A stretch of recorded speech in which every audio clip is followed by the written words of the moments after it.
Our guest speaker today, as was said before, is retired Air Force Colonel Samuel H. Martin. Colonel Martin served the United States Air Force for nearly a quarter of a century. He flew F-105s in Southeast Asia in 1966 and 1967. Upon completion of his tour in Vietnam, Colonel Martin served as an instructor pilot at McConnell Air Force Base in Kansas and transferred to MacDill Air Force Base in Tampa, Florida as an F-4 Fighter Squadron commander. Upon promotion to Colonel, Colonel Martin served as Security Police Group Commander in the Philippines and a concurrent assignment as the Missile Wing Group Commander and Base Commander in Great Falls, Montana.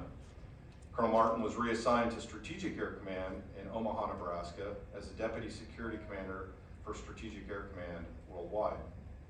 Colonel Martin retired from the Air Force in 1978 to work for WIPS as a security director for 7 nuclear power plants under construction in the state of Washington. And this is where I think you'll agree with me, he is fairly legendary. And I'm going to tell you a few things here that I've never read in somebody's bio before.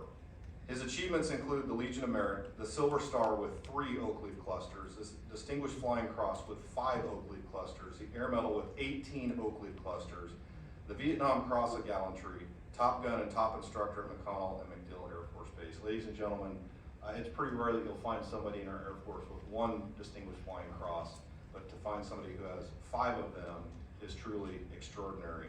I think we're very, very lucky to have Colonel Martin with us today, so please help me welcome him to the stage now.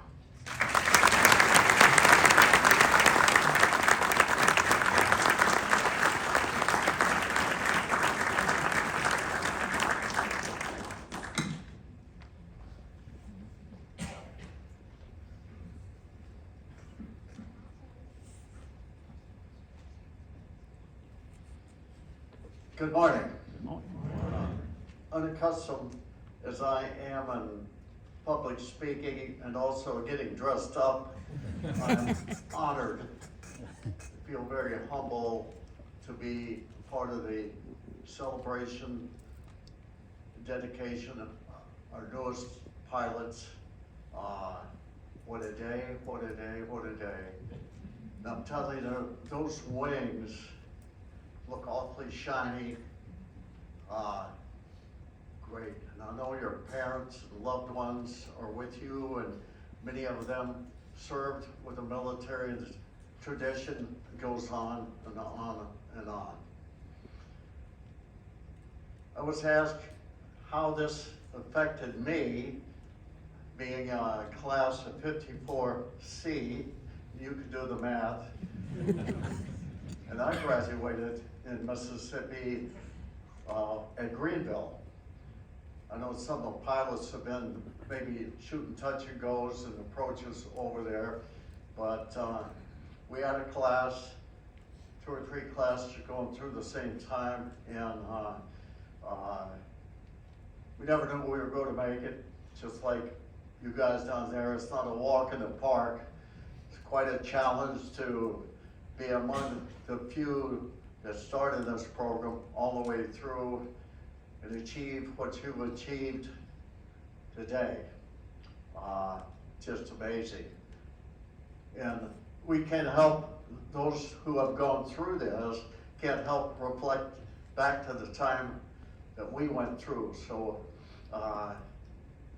that's why it's so special, and I had a chance to come down and visit with you when Jonathan Schroeder, one of your classmates, graduated from school, entered the program, jumped through a bunch of hoops like all of you do to get here, and then finally graduate and become the Air Force youngest pilots now. And as we older guys pass the torch to you, the torch of freedom, I couldn't be more proud. So anyway, having said that, from here on in, you're going to be in training, training, training, more training. I know you've got your first assignments, and but the thing is, you're going to be training to get combat ready. You're going to be deploying in the middle of the night, dark 30. I guarantee you the weather will be lousy, and you wake up in maybe other side of the world, the people that just don't love you as much as we do. And that's a fact. Know your emergency procedures. Expect the unexpected. And be proud because you're our nation's finest. That's really, truly, and we're so proud of you because we have the greatest Air Force in the world. And their training, and your instructors, and your commanders, everybody around getting you where you are and where you'll always be. On every base that you're going to be the point of the spear. We're going to support you all the way through, but you know, you're going to do the heavy lifting, that's for sure. And what a great honor that is. And I'm sure many of you will go on and stay in the Air Force, I hope so, become the future leaders, and maybe talk to another class on down the pike all the way through. But you know, the whole community evolves around you, the pilots, on your special day. And we have a lot of patriots among us in the civic community that will be there. They do so much for us too. They really do. I know you're feeling a part of the team and everything, but some of the things you might want to do in wee hours of the morning, you might want to get a box of donuts, some coffee in the middle of the night, go down to maintenance, maybe they're doing an interchange or something like that, and then have a cup of coffee and donuts with everybody that supports you and looks up to you. And we live in a goldfish bowl around the world. Everybody's going to be watching you and our actions.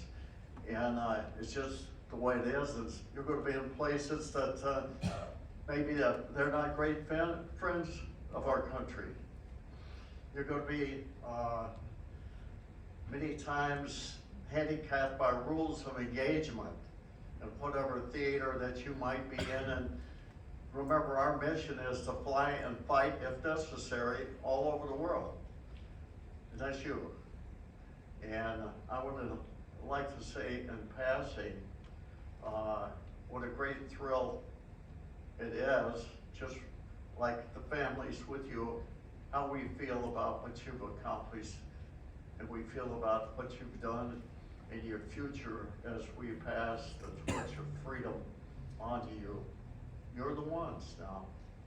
You're the ones. There'll be ones coming after you.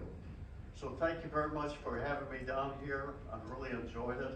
I met many of the parents down here, the picture taking, high fives between each other. The only thing I'll say is just you're amazing individuals to accomplish what you've accomplished, and I wish you all the luck in the world. I wish you well, wish you happiness, and I wish you a long career in the Air Force. God bless.